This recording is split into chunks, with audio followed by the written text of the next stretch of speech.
Hey, what's going on? You know who it is. You know what it is. All right, you guys, peep game. You know, one of my subs had sent me the video. I guess they wanted me to talk about this. Howie Long had his opinion on Antonio Brown, and he basically said Antonio Brown destroys teams. He's referring to basically the situation with the Raiders.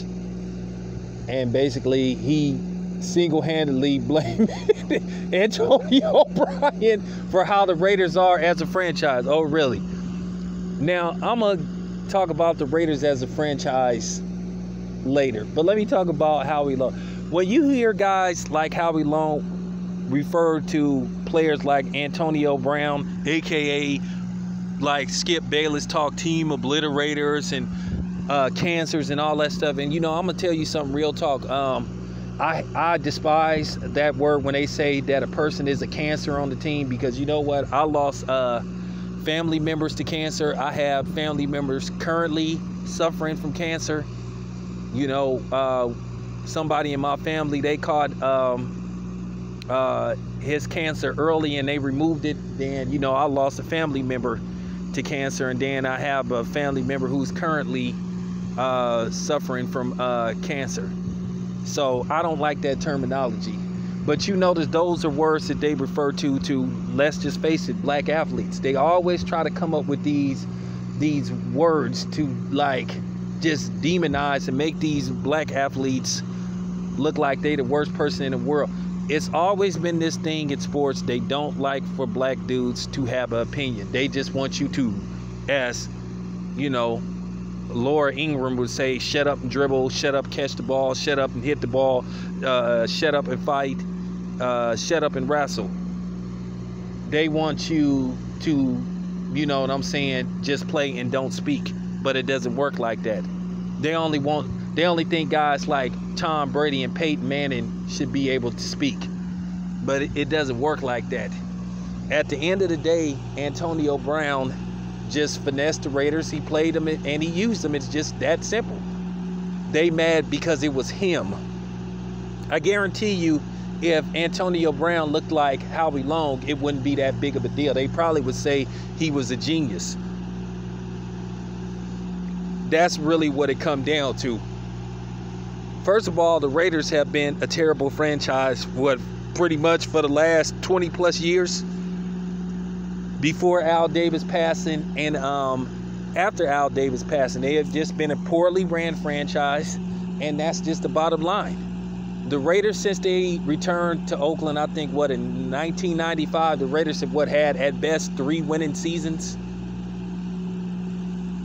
3, maybe 3, 4, 5 at best, and 2 of them might have been 8-8 seasons. So the Raiders have stunk it up for a while because, one, they don't know how to sign free agents. They don't know how to draft people. You know what I'm saying? And then let's just face it, they played in one of the worst stadiums ever. If not the worst, they are in the worst stadium ever for football. The Raiders just didn't upgrade. They should have been got out of the Coliseum. You know, that you know what I'm saying? That 2 stadiums in 1 shit, that worked for a little while, but it played out. It got to the point to where people saw that football teams need to have football stadiums and baseball teams need to have baseball stadiums. And that's just the bottom line. And the Raiders and the Warriors and the A's and the city of Oakland was just the only city that just couldn't get it done. Whatever the case may be, it's always been issues with stadiums. If it ain't the politicians, it's the owners. Now, like I said before, the Raiders had no intentions on staying in Oakland anyway. Like I said, that Las Vegas thing got put together too quick. Like I said, had shovels in the ground in less than a year after they, you know what I'm saying, for real. But at the end of the day, the Raiders still ain't gonna be good. Even when they go to Las Vegas, they still gonna have a hard time attracting free agents because they have a horrible reputation. Nobody wants to play for them. because of the ownership and how it's poorly ran. That's just fact. So it don't have shit to do with Antonio Brown. Howie Long is just a liar. And he's showing what time it is with him. He's showing how he really thinks. But like I said, they've always had this attitude towards guys like Antonio Brown. They hate guys like LeBron James that's outspoken, or that, you know what I'm saying, that basically march to the beat of their own drum. They've always hated that. So it is what it is. Now, I wonder who gonna come on here caping for Howie Long, like they was doing Ryan Clark. So, Howie Long, have a tall glass of shut the fuck up. This your boy Town Biz. I'm out.